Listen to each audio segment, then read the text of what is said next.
for fuels, medicaments, gas and fertilizers. Just still one folio about Swiss Army. First level is the mission logistical. Also the troops, they have their own nutrition, they can supply themselves alone. First time, then basis logistical, that's afterwards, and sooner or later, Swiss Army has about 100,000 men. Sooner or later, they will be also come on the same level as every people in Switzerland on the level of civil logistics. Here it's always the same. When you know logistics, it's always the last mile, which is very difficult then to bring the goods forwards. Okay, that's it already. Thank you very much for your attention. Let's give a round of applause for. Put your hands together. Come on, everybody.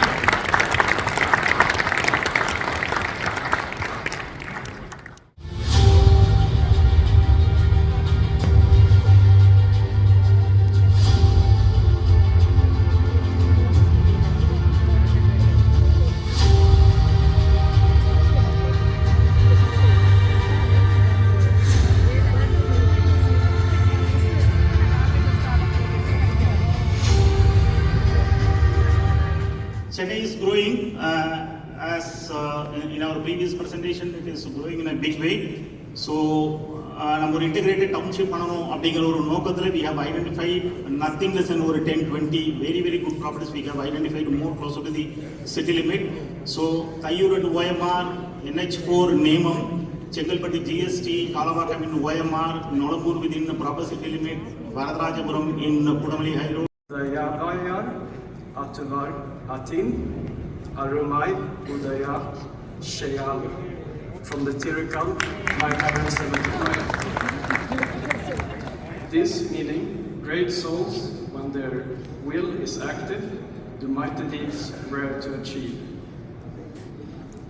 The Sovereign Order of the St. John of Knights of Jerusalem of Malta and the RISE Global Foundation will jointly develop a diplomatic institute named Pro Ultimatam Ultilatate Hominum Institute under Pro Fide State University of Grand Pierre Maltese in order to train and employ Tamil and other international staff in all its embassies of the Orthodox Order of Malta.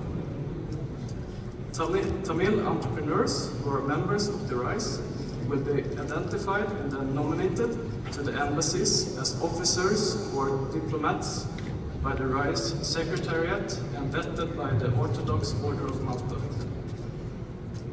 The Orthodox Knights of Malta will further allow the RISE to have representation in all the offices inside of its embassies to nurture business aspirations.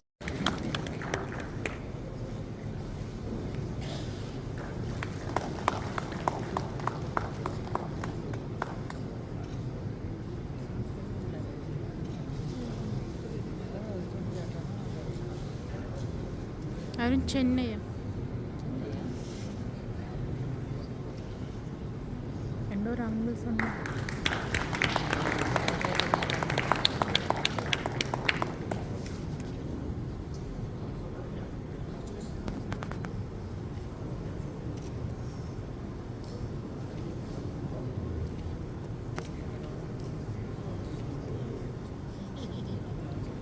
Tilkan Valley irke, company irke, இங்கேயே இரு. ஒரு 30 வருடத்தில் வரலாற்றை மாற்றக்கூடிய அளவுக்கான ஒரு முயற்சி. Thank you. Silicon வேலி மாதிரி தமிழ்நாட்டில் இருக்கக்கூடிய 38 டிஸ்ட்ரிக்ட் இருக்காங்க. ஒவ்வொரு டிஸ்ட்ரிக்டும் நம்ம போய் ஒரு சிலிகான் வேலி ஆரம்பிக்கலாம். இந்த ரைஸ் தளம் நமக்கு அது உதவியாக இருக்கும். உங்களுடைய எல்லாருடைய முயற்சிக்கும் என்னோட அதாவது இந்த ஹோல் ப்ராஜெக்டோட நல்லது கெட்டது என்ன பண்ணணும் பண்ணக்கூடாது எல்லாத்தையும் நான் ஷேர் பண்றேன். உங்களுக்கு இன்வெஸ்டர்ஸ்லேருந்து எல்லாமே சேர்ந்து நம்ம பண்ணலாம். தமிழ்நாட்டில் 38 சிலிகான் வேலியை உருவாக்கலாம்.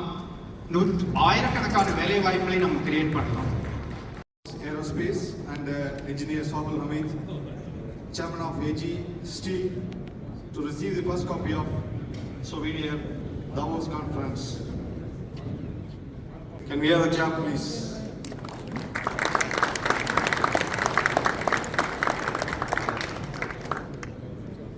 For the rice.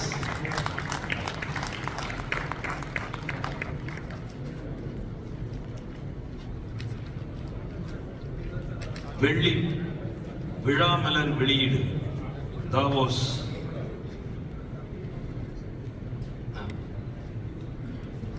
விழாமலர் வெளியீடு. இப்பொழுது அனைவரும் கலவொலி எழுப்பி நமது மகிழ்ச்சியை தெரிவிப்போம்.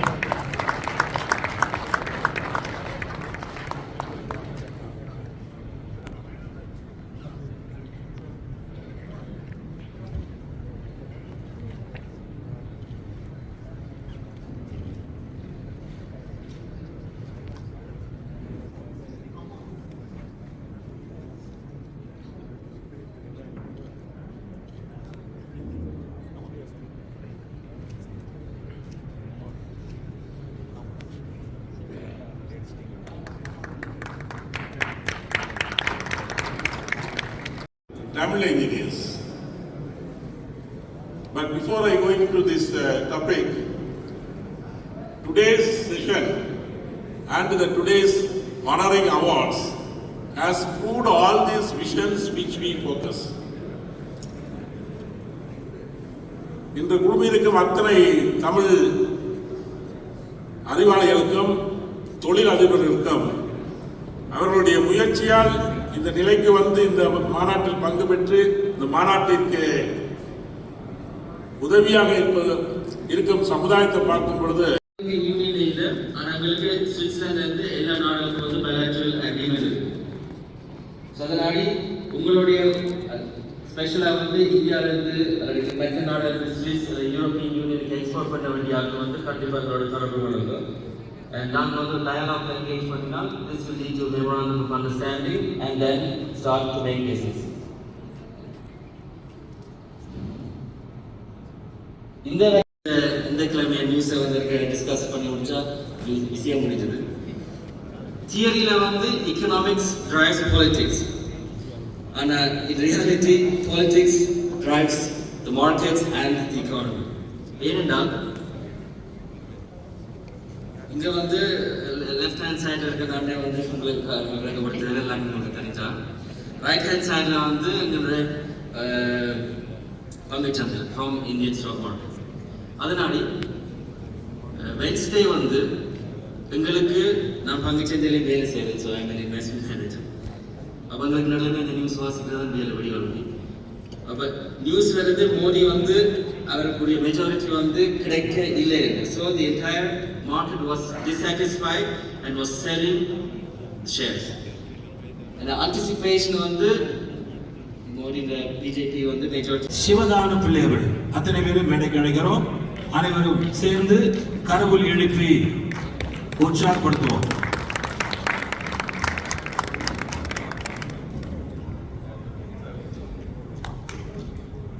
இருநூறு ஆண்டுகளின் நினைவு தமிழகத்தில் இருந்து புலம்பெயர்ந்து இலங்கைக்கு சென்ற தமிழர்களது வாழ்வியலையும் சாதனைகளையும் நினைவுபடுத்துகின்ற அற்புதமான தருணம். 1 2 அல்ல 200 ஆண்டுகள்.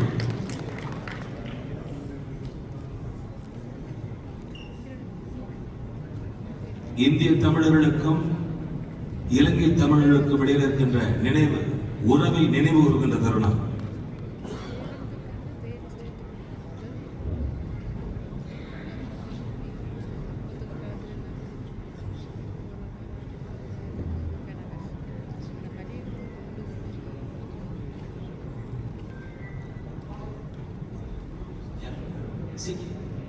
சிக்கே குமரன் வந்தில்லை. குமரன் திரு குமரன் அவர்களை அன்புடன் மேடைக்கு அழைக்கிறோம்.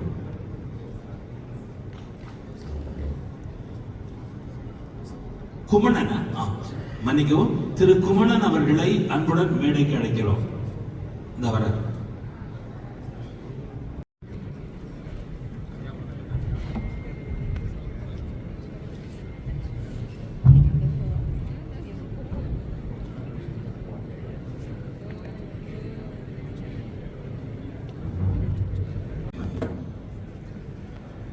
the launching of Tenir and Green Ocean, this program, the proposals is as follows.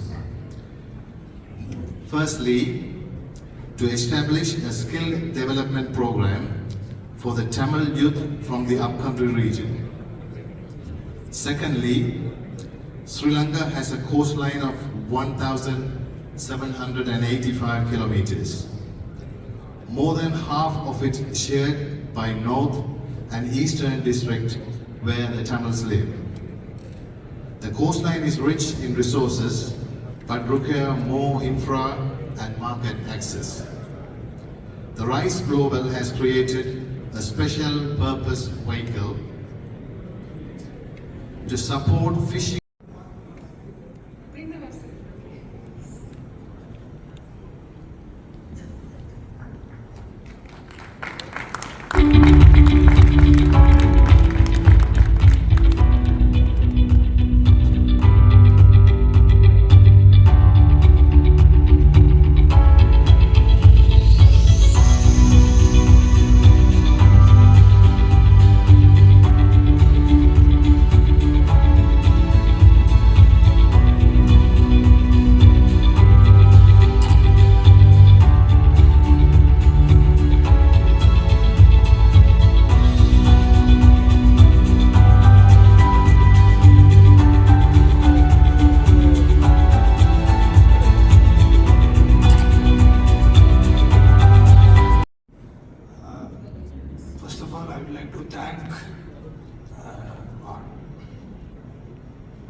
First of all, I would like to thank the organizers on launching the Tenir brand. So long the Sri Lankan tea has been exported to different parts of the world, but I don't think that there is a separate allocation in the profit what they are doing for the development of the community. And today, on launching the Tenir tea, it's a great privilege for the tea plantation community. I think in my speech I will be explaining it still more better about the history of the tea plantation community. And I also like to say the Queen Elizabeth, till last she drank the Ceylon tea, because the Ceylon tea has a unique taste in the world which no other tea has. So as we all say, Sri Lanka is a paradise, and in the paradise the golden fruit is the Ceylon tea. So and today it's a prestigious moment for me also to be here present in this successful launch of the brand Tenir, where this is going to be one of, like how Coffee Day, Starbucks, like that for tea, there is no separate brand, but I suppose that this brand is going to hit the coffee market and take the tea industry to more heights. So my best wishes to them. Thank you. Good evening to you all. I've been given a topic to talk about Malayam 200. And I think I'm a prompt person to talk about Malayam 200 because I represent that community. I'll just give a small, brief 200 years of Malayate பத்தி சொல்றேன். British colonization India இருந்தப்ப Sri Lanka was also under the control of British. அப்ப ஸ்ரீலங்கால coffee industry develop பண்ணணும்னு சொல்லி Thanjavur, Trichy, Pudukkottai, Madurai, Sivaganga, Ramnath district, Thoothukudi, Perambalur போன்ற மாவட்டங்கள்ல இருந்து லட்சக்கணக்கான மக்களை இலங்கைக்கு வந்து கல்டிவேஷன் கூட்டு போனாங்க. எப்படி மொரிஷியஸ் கூட்டு போனாங்களோ, மலேசியா கூட்டு போனாங்களோ, சவுத் ஆப்பிரிக்கா கூட்டு போனாங்களோ, அதே மாதிரி ஸ்ரீலங்காவுக்கு டீ கல்டிவேஷன், காஃபி கல்டிவேஷன் கூட்டு போனாங்க. இன் 1823 அப்போ இந்தியாவில், தமிழ்நாட்டில் பெரிய அளவில் வந்து மழை இல்லாமல் பசி பட்டினி இருந்த காலத்தில் ஒரு பெரிய ஒரு எதிர்பார்ப்பை நம்பி கிட்டத்தட்ட ஒரு 10 லட்சம் சமுதாயம் இந்தியா வம்சாவளி தமிழர்கள் வந்து இலங்கைக்கு வந்து கல்டிவேஷன் அக்ரிகல்ச்சருக்காண்டி கொண்டு போனாங்க. 1823 தொடர்ச்சியாக காஃபி இண்டஸ்ட்ரி, அதுக்கு பிறகு வந்து டீ, ரப்பர், இப்படி காஃபியால் சர்வை பண்ண முடியல, ஏன்னா ஒரு பாக்டீரியல் அட்டாக் வந்தனால டீக்கு மாறி. ஸோ டீயில் வந்து ஸ்ரீலங்கா வந்து வி ஸ்டார்டட் கோயிங். இந்த டீ வந்து எவ்வளோ ஒரு ஹாப்பியான ஒகேஷன்ஸில் டீ நிறைய பேர் குடிச்சிருந்தாலும், பட் அந்த டீ பறிக்கிறதுக்கு முன்னாடி ஒரு மிகப்பெரிய ஒரு சேட் ஒகேஷன்ஸ் நிறையா இருக்கு. என்னன்னா 1947 இந்தியாவுக்கு இண்டிபெண்டன்ஸ் கிடைச்ச பிறகு ஸ்ரீலங்காவுக்கு 1948 இண்டிபெண்டன்ஸ் கொடுக்குறாங்க. கொடுக்கும்போது பிரிட்டிஷ் ஸ்ரீலங்காவில் இருக்க அனைத்து மக்களுக்கும் தான் இண்டிபெண்டன்ஸ் கொடுக்குறாங்க. நாங்களும் மகிழ்ச்சியாக இருந்தோம் இண்டிபெண்டன்ஸ் வந்து எங்களுக்கு கிடைச்சதுன்னு சொல்லி. பட் சரியாக ஒரு 1 இயரில் ஸ்ரீலங்கா பார்லிமெண்ட்டில் ஒரு பில் பாஸ் பண்ணுறாங்க. ஃபாதர்ஸ், கிராண்ட்ஃபாதர்ஸ், ஃபோர்ஃபாதர்ஸ் ஸ்ரீலங்காவில் பூர்வீகமாக இல்லாதவங்களாக இருந்தால் you cannot be citizen of Sri Lanka. ஒரே நாளில் 10 லட்சம் மலைய மக்கள், that we address our self as மலைய மக்கள் அங்கே போன பிறகு எங்களோட சிட்டிசன்ஷிப் ரைட்ஸை லாஸ்ட். கிட்டத்தட்ட ஒரு 30 இயர்ஸ் வெறும் ஐடென்டி காண்டி தான், வேறு எதுக்குமே இல்லை. நாங்கள் அந்த நாட்டில் ஒரு சிட்டிசன், அவ்வளோதான், வேற ஒன்றும் கிடையாது. அதுக்காண்டி 30 years we were fighting for our rights.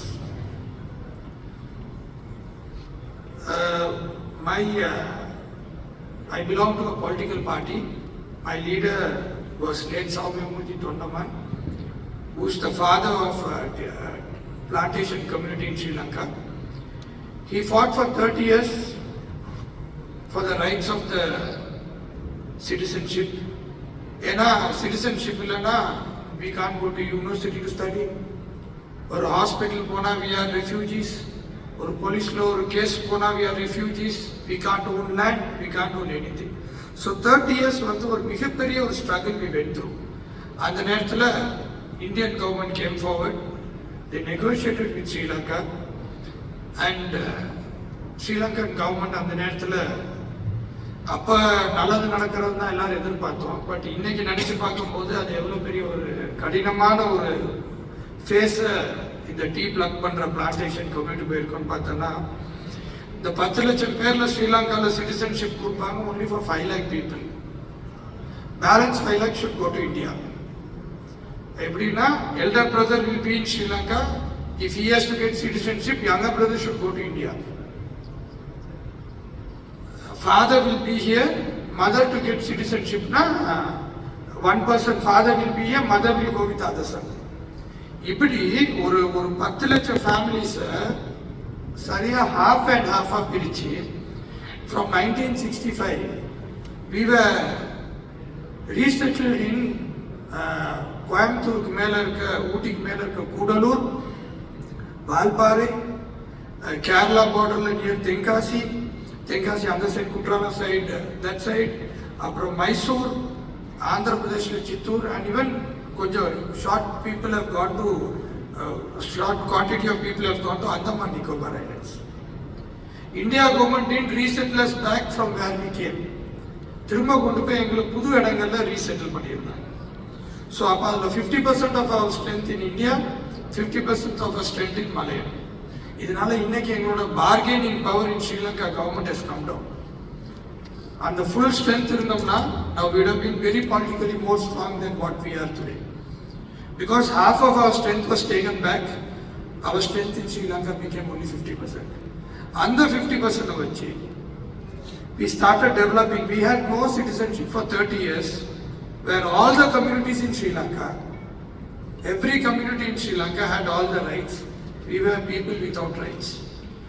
So after 30 years, step by step, till 2003, we didn't have 100% citizenship. 2003 தான் முழுமையான சிட்டிசன்ஷிப் எல்லாத்துக்கும் வந்துச்சு. ஸோ இந்த டீக்கு பின்னாடி we have a very big ஒரு sorrow story. அதே மாதிரி இந்த சிட்டிசன்ஷிப் வந்த பிறகு மற்ற கம்யூனிட்டியை நாங்கள் ஒப்பிடும்போது we were very much backward. So we started running. So till today we are running with other communities. மற்றவங்கலாம் வாக் பண்ணிட்டு இருக்கும்போது we have to run for our survival. So we are running day by day to the maximum what we can.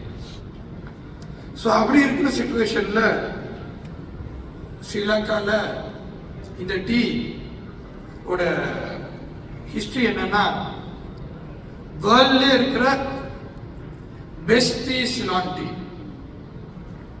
Every tea நீங்க குடிக்கிறது is hand picked. Nothing is done by machines. எல்லாம் hand picked. Like designer sari, designer wear மாதிரி everything is hand picked. And அந்த skill வேர்ல்டுலேயே ஸ்ரீலங்காவில் tea பிளக்கர்ஸ்க்கு மட்டும் தான் இருக்கு. ஆப்பிரிக்காவில் டீ இருக்குது, அசாமில் டீ இருக்குது, சைனாவில் இருக்குது, லாட் ஆஃப் கண்ட்ரீஸில் இருக்குது. But Sri Lanka level hand picked there is nowhere in the world. Still today we have more than 1 lakh plus workers daily plucking hand picked teas. So in the community or hardship go through panirnalum, we made sure that we produce the best tea in the world. So till today Sri Lanka tea has the highest market value compared to any other tea in the world. Adhe mari I had also to mention that ஒரு identity loose பண்ணா அது என்ன pain we know. So அதனால as I took over as the governor of Eastern Province, இந்த வடகிழக்கில் இருந்து புலம்பெயர்ந்த தமிழர்கள் சுவிட்சர்லாந்து வந்திருந்தவங்களுக்கு சிட்டிசன்ஷிப் கிடைச்சிருக்கு, யூகே போயிருக்கவங்களுக்கு கிடைச்சிருக்குது, கனடா போயிருக்கவங்களுக்கு கிடைச்சிருக்குது, ஆஸ்திரேலியா போயிருக்கவங்களுக்கு கிடைச்சிருக்குது, நார்வே போயிருக்கவங்க கிடைச்சிருக்கு. ஆனால் இந்தியாவுக்கு போனவங்களுக்கு மட்டும் கிடைக்கல. கிட்டத்தட்ட 1 லட்சம் பேர் இன்னும் அந்த ரெஃப்யூஜி கேம்ப்ல 40 வருஷமா வாழ்றாங்க. It's not a small count. 1 லட்சம் பேருங்கிறது still they living as refugees. என்ன காரணம்னா இந்தியன் லா டசன்ட் சப்போர்ட் ரெஃப்யூஜிஸ்க்கு சிட்டிசன்ஷிப் ஸ்டேட்டஸ். ஸோ இந்த 1 லட்சம் பேரோட எதிர்காலம் என்ன? ஒரு ஐடென்டிட்டி இல்லாம வந்த சமுதாயத்துல இருந்து வந்தனால I know that identity is why it's very important. So now I spoke to our president, His Excellency Ranil Wickremesinghe, and then we got a cabinet decision along with the Ministry of Immigration, Ministry of Foreign Affairs, Ministry of Judiciary Service. இந்தியாவில் இருக்கிற இந்த 1 lakh பீப்புளுக்கு இப்போ அவங்களுக்கு இருக்கிற ஒரே option வந்து they can come back to Sri Lanka. அந்த டிராவல் பெர்மிட் வாங்கிட்டு they can come back to Sri Lanka. They don't want to come back to Sri Lanka. அதனால தான் அவங்க இந்தியாவில் இருக்கிறாங்க. இந்தியாவிலேயும் they have to live under refugee status. So அவங்களுக்கு we got a special approval. அந்த 1 லட்சம் பேரும் can take Sri Lankan passport in Chennai embassy, Sri Lankan embasyல எடுத்து I went and started 200 பேருக்கு as a first phase we gave Sri Lankan passport. இப்போ they don't have to come back to Sri Lanka. நான் ஒரு passport கொடுக்கும்போது ஒரு அம்மாவை பார்த்தேன். அப்போ அவங்க சொன்னாங்க என் பையன் வந்து கனடாவில் போய் 15 வருஷம் ஆச்சு, நான் என் பொண்ணோட இங்கே வந்து 20 வருஷம் ஆச்சு, என் பையனுக்கு இங்கே வந்து என்னை பார்க்க முடியல, எனக்கு என் பையனை போய் பார்க்க முடியல. இப்போ இந்த பாஸ்போர்ட் எனக்கு கிடைச்சனால என் பையன் will sponsor me from Canada and take me to Canada also. So அந்த gateway we are given now to the 1 lakh people who never had a hope in life. So அதனால we are trying hard. We know identity is எவ்வளவு important சொல்லி. So அதனால we will make sure that the Ceylon tea is not only the identity of Sri Lanka, but it's also a very big identity of a very big history story which nobody knows much. Malaya Tamilarna, everybody thinks that on the Malaya Melo Valrang Avradan, but we had citizenship, and just because in parliament we didn't have majority, we lost our citizenship. But we again strived and got it back in 30 years. So in this moment I would like to remember the late Saumyamurthy Tondaman, and also I would like to remember Thandai Selva, because our mention Panama, I cannot finish the speech. He stood with us வடகிழக்குல இருந்து வந்து he stood with us and he fought for our right to Indian citizenship. So at this moment, I have to remember him also and not take much of your time because I know already the meetings are being a little pushed because of the timing issue. And thank you very much. Once again, I would like to thank Father Yasper Raj, Reverend Father, because without him, I wouldn't have had an opportunity to come and express the feel of my community, as well as each of the 200 years for the stamp which we released. At the first day stamp, I had an opportunity to come to Davos and give at this place. So I like to thank Father and the RISE team of Switzerland, along with Sri Rasamanikam and his team. Thank you very much. Next, I'd like to ask Advocate Iranjarian on the response for establishing a in the name of Green Ocean to impart to the coastal communities sustainable fishing, collaborative, cooperative functioning, providing accessories including boats and storages, and very importantly, creating wider market access. I'd like to request Mr. Honorable Minister, Mr. Sivagana Sridharan, to give his response. மீண்டும் எல்லோருக்கும் வணக்கங்கள். மீண்டும் doctor ஜெகத் கஸ்பாரடிகளாரை நினைவிலே கொண்டு அதேபோல Sri Rasamanickam doctor Sri Rasamanickam அவர்களே, எங்களுடைய வழக்கறிஞர் இளஞ்செழியன் ஐயா, மண்ணினுடைய கிழக்கு மாகாண ஆளுநர் நண்பர் செந்தில் தொண்டமான் மற்றும் அன்புக்குரிய நண்பர் மண்டபத்தில் கூடியிருக்கின்ற எல்லோருக்கும் வணக்கம்.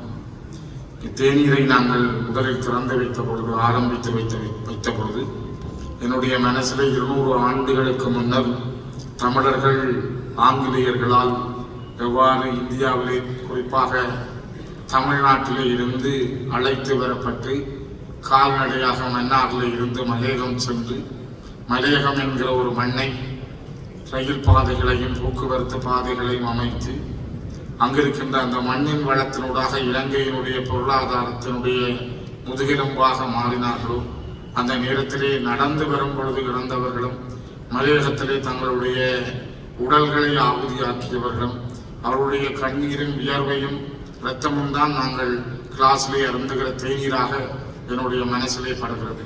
ஆகவே வரலாறு என்பது வெறும் கஷ்டங்களும் துன்பங்களோடும் மட்டுமல்ல, மிகப்பெரிய கதைகளோடும் மிகப்பெரிய பின்னணிகளோடும் தான் ஒரு மிக வரலாற்றை சொல்லுகிறது.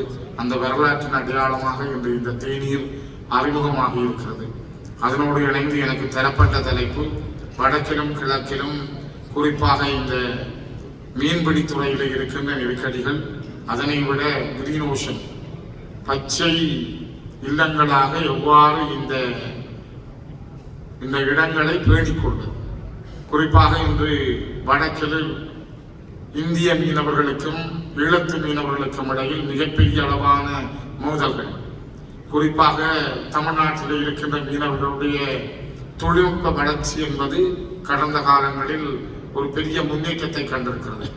அதனூடாக அவர்கள் நீண்ட நாட்கள் கடலில் இருந்து தொழில் செய்யக்கூடிய பெரிய மிலிட்டரி போட்டுகளை அவர்கள் பயன்படுத்துகின்றார்கள், ரோலர்களை பயன்படுத்துகின்றார்கள், மடிவலைகளை பயன்படுத்துகின்றார்கள். ஆனால் யுத்தமும் தங்களுடைய மீன்பிடி துறையிலே ஒரு புதிய கண்டுபிடிப்புகளை அல்லது தேடல்களை கண்டறியாத ஈழத்து, குறிப்பாக வடக்கிலும் கிழக்கிலும் வாழ்கின்ற மீனவர்கள் மிகப்பெரிய நெருக்கடிகளை சந்திக்கிறார்கள். குறிப்பாக ஆசியாவிலே கூட பருத்தித்துறையிலும் மன்னாரிலும் அந்த கடமுனைகளில் உற்பத்தியாகிற மீனினுடைய உற்பத்தி முறைகள் கூட கடந்த பல 10 ஆண்டுகளில் மெல்ல மெல்ல வீழ்ச்சி கண்டு கொண்டு போகிறது என்பதை ஆய்வாளர்கள் சொல்லுகிறார்கள். ஆகவே இங்கே அந்த கிரீன் ஓஷன் உடைய தாக்கம் அவர்களை மெல்ல மெல்ல தள்ளி சென்று கொண்டே இருக்கின்றது. இதுக்கு ஒரு மாற்றம் வேண்டும். மாற்றம் வேண்டும் என்றால் கடலில் இருக்கின்ற பவளப்பாறைகள், கடலில் இருக்கின்ற அடித்தள உற்பத்தியாகின்ற மீனுக்கான தளத்தை உருவாக்குகின்ற தொழில்முறைகள் எல்லாம் அழிந்து கொண்டிருக்கின்றன. அவற்றுக்கு ஒரு மாற்றத்தை நோக்கி செல்வதென்றால் தமிழ்நாட்டில் இருக்கின்ற எங்களுடைய சகோதர மீனவர்களும் ஈழத்தில் இருக்கின்ற எங்களுடைய மீனவர்களுக்கும் இடையில் ஒரு புரிதல், அது எவ்வாறு இவர்களும் அவர்களும் அந்த மண்ணிலே சேர்ந்து வாழ்தல், கடலை எவ்வாறு பங்கிட்டுக் கொள்ளுதல், கடல்ல இருக்கிற வளங்களை எவ்வாறு பாதுகாத்துக் கொள்ளுதல் என்கிற ஒரு எண்ணம், அதற்கான ஒரு சிந்தனை, அதற்கான உடன்பாடு எட்டப்பட வேண்டும்.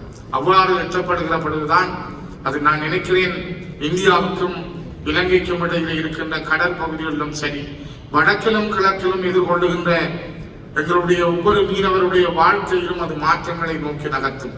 குறிப்பாக கிழக்கில் இருக்கின்ற ஏரிகளோடும் கடலோடும் சேர்ந்த அந்த மீன்பிடித்துறை என்பது ஒரு வித்தியாசமானது. வடக்கில் இருக்கின்ற மன்னாரில் இருந்து பருத்தித்துறை அப்படியே முல்லைத்தீவு வரைக்கும் இருக்கின்ற ஒரு வழியானது மிகவும் வித்தியாசமானது. 1700க்கும் மேற்பட்ட கிலோமீட்டர் நீளங்களை கொண்ட இந்த கடல் பிரதேசங்கள் இலங்கையினுடைய பகுதியிலே அந்த வடக்கிலும் கிழக்கிலுமான ஒரு மிகப்பெரிய தாக்கத்தை அது செலுத்திக் கொண்டே செல்கிறது.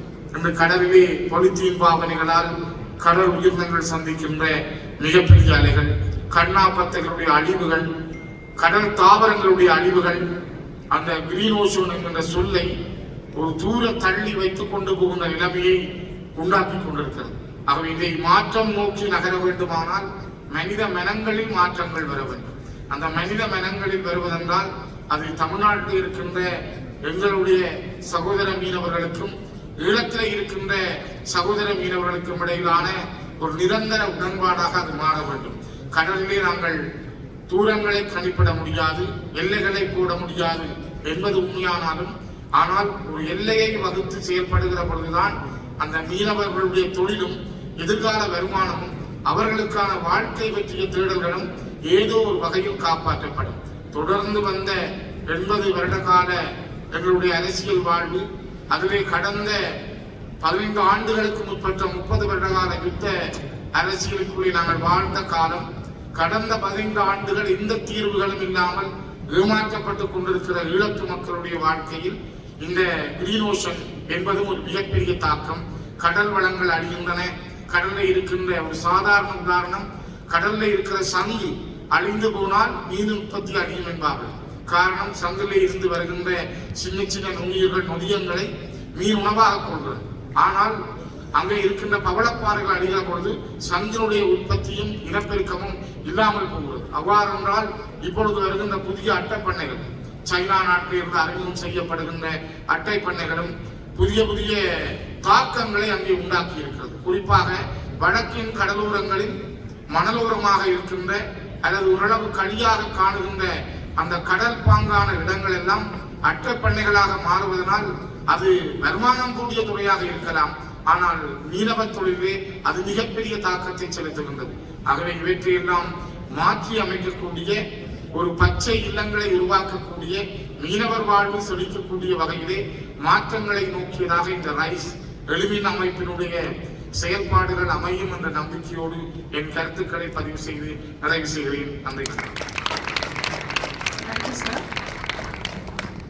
Next, I'd like to ask this question to Dr. Pologanathan, supporting building a campus of excellence for holistic healthcare. செங்கோலிய வைஸ் நான் சென்ட் பேட்ரிக்ஸ் கல்லூரியில் படித்தோம்னா கனவேருக்கு யூனிவர்சிட்டி கிடைச்சி பிறகு திருப்பி எடுத்தவர்கள் அதெல்லாம் கனவேரை பாய்த்தது. அதனால் சில பேர் வெளிநாடுகள் போனார்கள், சில பேர் போய் போராட்ட இயக்கங்களை துவக்கினார்கள். அதான் கதை. அது போல நடந்த கதையை நான் செலுத்தவில்லை. நடந்தது நாங்கள் எல்லாத்தாலையும் தப்பி கடைசியில் 83ஆம் ஆண்டு வெளிநாட்டுக்கு வந்தோம். வெளிநாட்டு வந்து எங்கள் மேற்படிப்பை முடித்துக்கொண்டு பிறகு எனக்கு அப்பேருந்தே ஒரு உலகளாவிய தமிழ் பல்கலைக்கழகம் ஒன்றை எப்படியாவது செய்ய முயற்சி செய்வோம்னு யோசிச்சு கொண்டிருந்தேன்.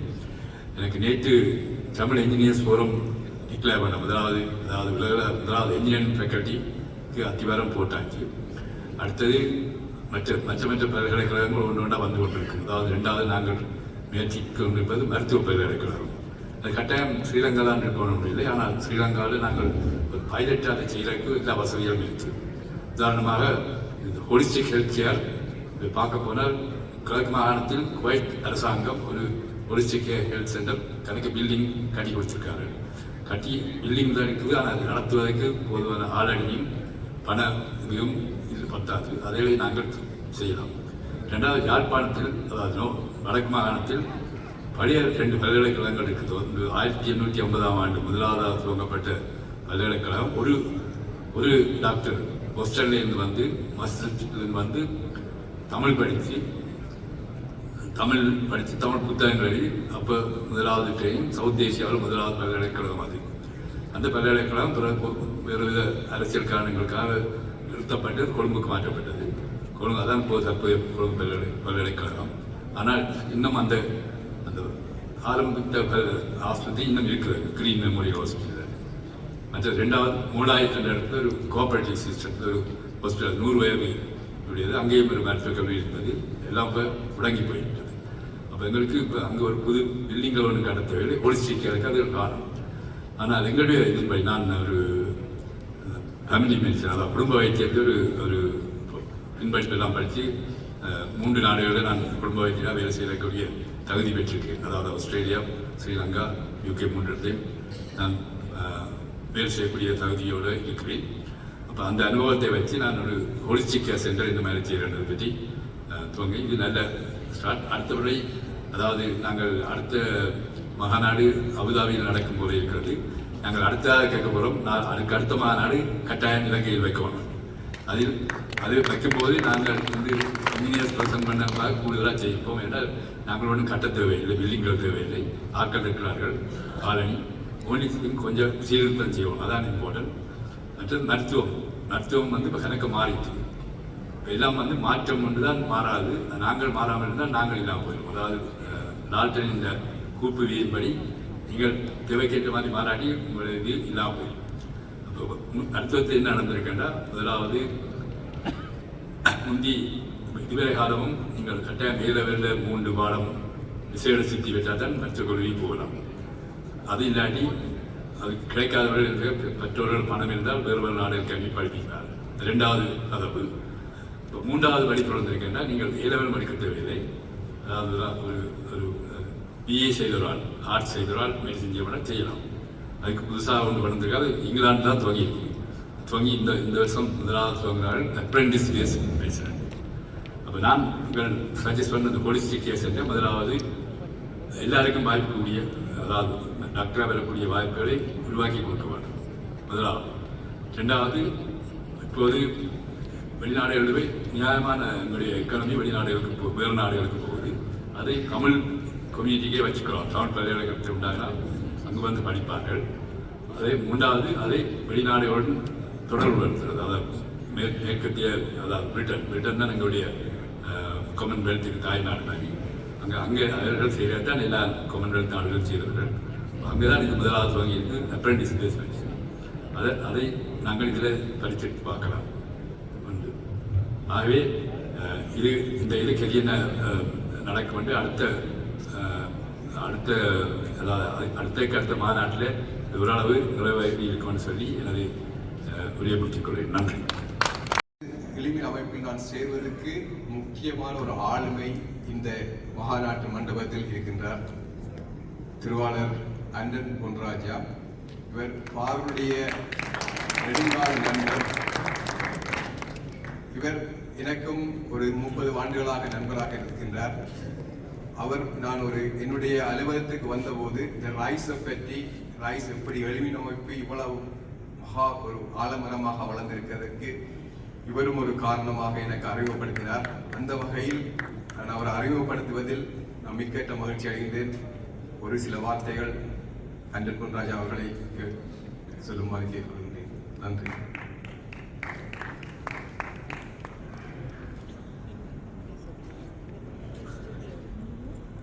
இந்த ரைஸ் மாநாட்டுக்கு வந்திருக்கும் பெரியோர்கள் அனைவருக்கும் எனது மாலை வணக்கத்தை தெரிவித்துக் கொள்கின்றேன். இந்த மாநாட்டின் முக்கிய வேலைகள் அனைத்தையும் டாக்டர் ராஜமாணிக்கன் தான் செய்தார். எனது பணி அவர்களை இணைத்து வைப்பது. இந்த வேலையை இவர் செய்வார் என்று ஒரு அடையாளம் கண்டு நான் கஸ்பர்ராஜ் அடிகளாரிடம் அறிமுகப்படுத்தி வைத்தேன். கஸ்பர்ராஜ் அடிகளாரும் மிக நீண்ட காலமாக அவருடன் நான் தொடர்பில் இருந்தேன்.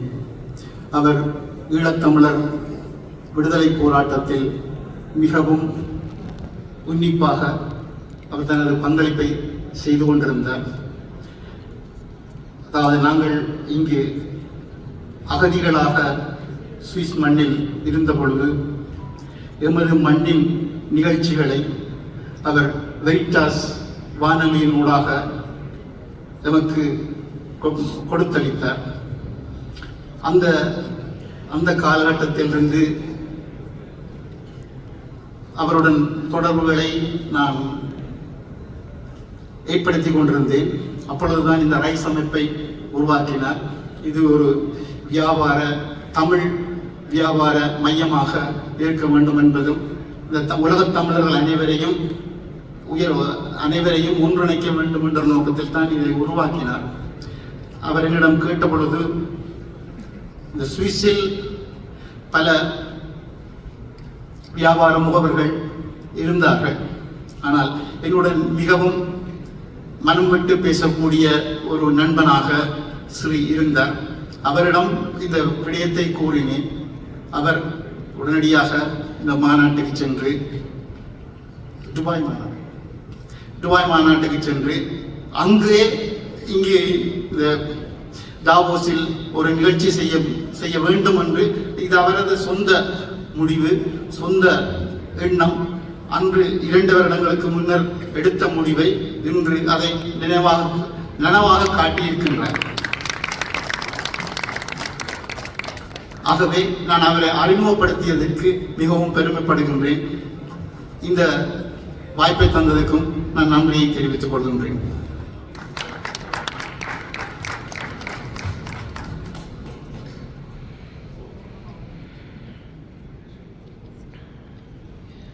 Next, I'd like to call Mr. Reggie Gyanaratnam for the vote of thanks for today's session.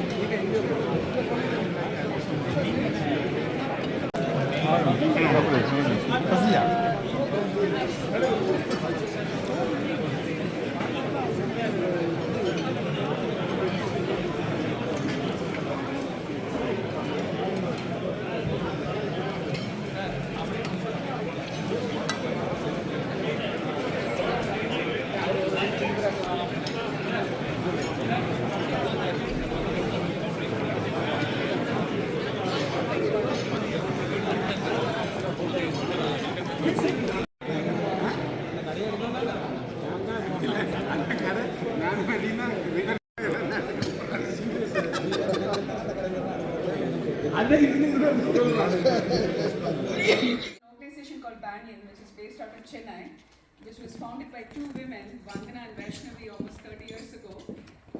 We are taking the data and feeding it. And நீங்க கேட்டது வந்து பாசிட்டிவா நிறைய பேசிட்டோம், பட் நெகட்டிவ் 2 ஏரியா தான் negative. As we were talking about whatever AI or generated.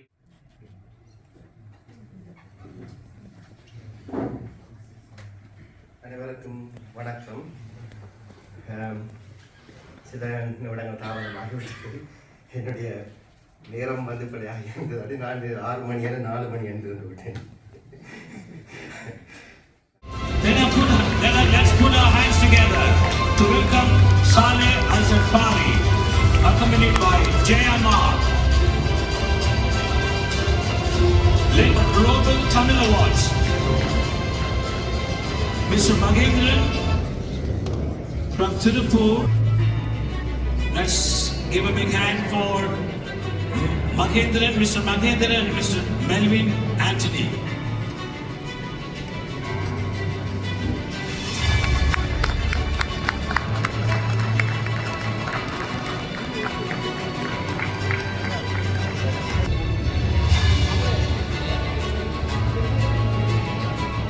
Thank you. I invite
அடுத்ததாக நாம் கௌரவிக்க இருப்பது கமிட்டின்னு ஒன்று பண்ணிட்டு இருந்தாரு.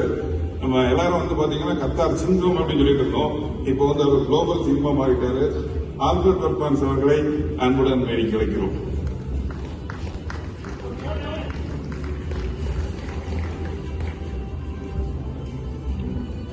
பாருங்க, பசங்களை விட்டுட்டு ராசமாணிக்கு சார் ஸ்டேஜுக்கு வந்துட்டாரு. ஆனா அம்மாவால வர முடியல பாருங்க. அதுதான் தாய்.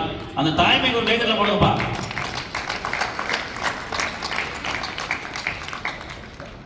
கலந்து கொள்ள வேண்டும். அப்பதான் நம்ம அடுத்த தலைமுறைக்கு வழியை விடுவார்கள். ஒரு வாய்ப்பாகவும் இருக்கும்.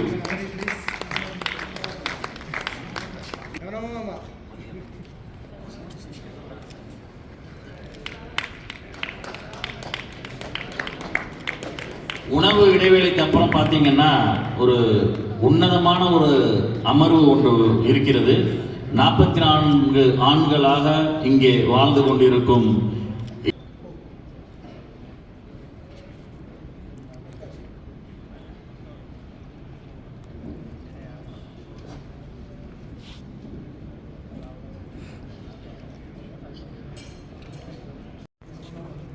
நாங்கள் வந்து இது ஈழத்தமிழர்கள் சுவிஸ் வாழ் மக்கள் 44 வருஷம் இங்கே சுவிஸுக்கு வந்து அதுக்குரிய ஒரு பின்னணி வந்து ஆண்டன் பொன்ராஜார்கள் வந்து தருவார். அதுக்கு பிறகு இங்கே பங்கேற்றாளர்கள் வந்து தங்களுடைய பார்வையில், அதாவது எங்களுடைய ஈழத்தமிழர்களுடைய வரலாறு, இறந்த காலம், நிகழ்காலம், எதிர்காலம், அதை பற்றி ஒரு கலந்துரையாடல் செய்ய போயினோம். Antenna please. எல்லோருக்கும் வணக்கம். நேரம் போய்கொண்டிருக்கிறது. இறுதியான நிகழ்வாக இந்த நிகழ்வை நாம் நடத்தி கொண்டோம். குறிப்பாக சுவிஸில் தமிழர்கள்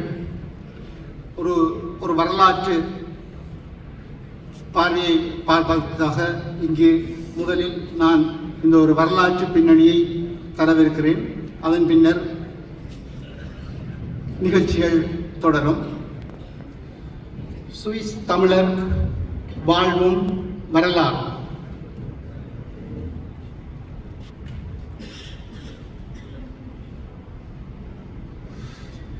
புலப்பெயர்வு. மனித இனம் வெவ்வேறு காரணங்களுக்காக காலத்துக்கு காலம் தாம் வாழ்ந்த மண்ணை விட்டு புலம்பெயர்ந்ததுதான் மனித வரலாறாக இருக்கிறது. சில இனங்களின் புலப்பெயர்வு பல இனங்களை அழித்து சில நாடுகளையும் உருவாக்கி இருக்கிறது. இனி தமிழ் இன புலப்பெயர்வை பார்ப்போமானால், ஐரோப்பிய பிரித்தானிய ஆக்கிரமிப்பு காலத்தில் தமிழ்நாட்டில் இருந்து கரும்பு, தேயிலை, ரப்பர் தோட்டத்தில் வேலை செய்வதற்காக கூலி தொழிலாளர்களாக தென்னாப்பிரிக்கா, இலங்கை, மலேசியா, மொரீசியஸ் போன்ற மேலும் பல நாடுகளுக்கு தமிழர்கள் கொண்டு செல்லப்பட்டனர். ஈழத்தமிழரின் நிலைமையை பார்த்தால், இலங்கை சுதந்திரம் பெற்ற பின் தனிச்சிங்கள மொழி சட்டத்தின் பின்னர் ஈழத்தமிழர்களின் புலப்பெயர்வு தொடங்கியது. தொடக்கத்தில் பிரித்தானியா, ஆஸ்திரேலியா போன்ற ஆங்கில மொழி பேசும் நாடுகளுக்கு தமிழர்கள் புலம்பெயர்ந்தனர். இந்த சிங்கள மொழி சட்டத்தின் பின்னர் அரசு அதிகாரிகள் எல்லோரும் சிங்களம் படிக்க வேண்டும் என்ற ஒரு வற்புறுத்தல் இருந்தபடியால் அவர்கள் தமது வேலைகளை ராஜினாமா செய்துவிட்டு ஆங்கில பேசும் நாடுகளுக்கு சென்றார்கள். தமிழர்கள் கஷ்டப்பட்ட வரலாறு முதல்ல நாங்கள் கேட்டோம். இந்த உலகத்திலேயே பெரிய டெமோக்ரஸி என்றால் எந்த நாடுன்னா அது வந்து இந்தியா. போன கிழமை எலெக்ஷன் இந்தியாவில் முடிஞ்சிருக்குது. அதே இங்கு இந்த ஈழத்தமிழர்கள் சுவிஸ் நாட்டில் 44 வருடம் என்ற இந்த தலைப்பின் கீழ் 36 வருடங்கள் வாழ்கின்ற நாம் என்னால் முடிந்த எனக்கு தெரிந்த நான் பட்ட சில அபராதங்களை உங்கள் முன் வைக்கின்றேன். அதில் ஒரு பகுதியாக நான் பேச நினைத்தது, நாங்கள் புலம்பெயர் வருகிறோம், புலம்பெயர்ந்து வந்து இந்த ஏதோ ஒரு ஐரோப்பிய நாட்டில் தஞ்சம் புகின்றோம்.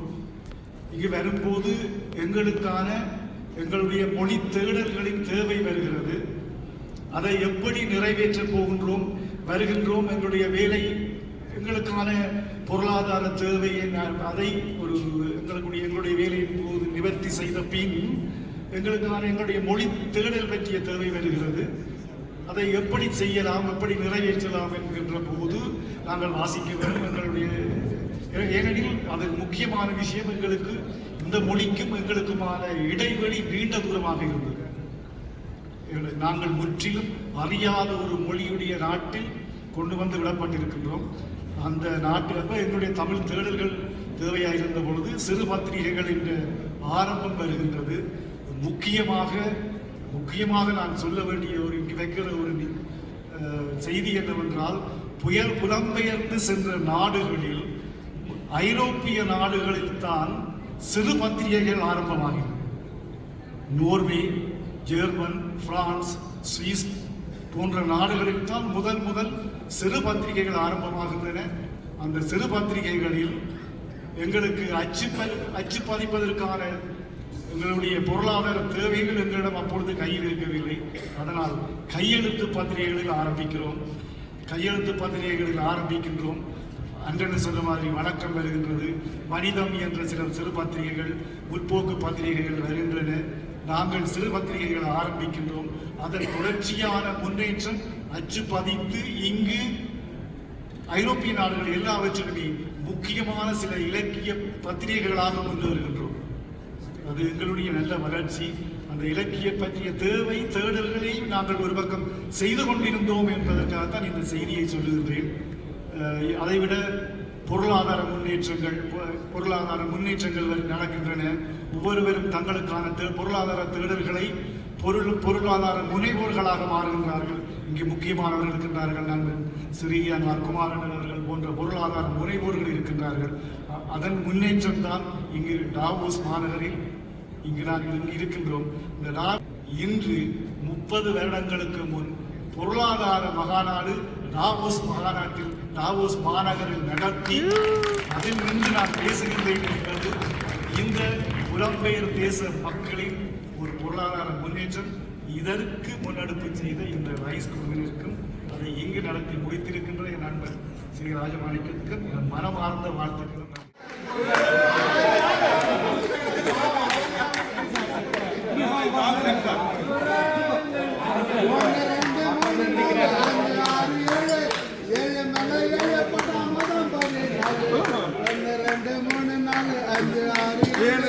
ஏழு மேல ஏழு பட்டா மொத்தம் 14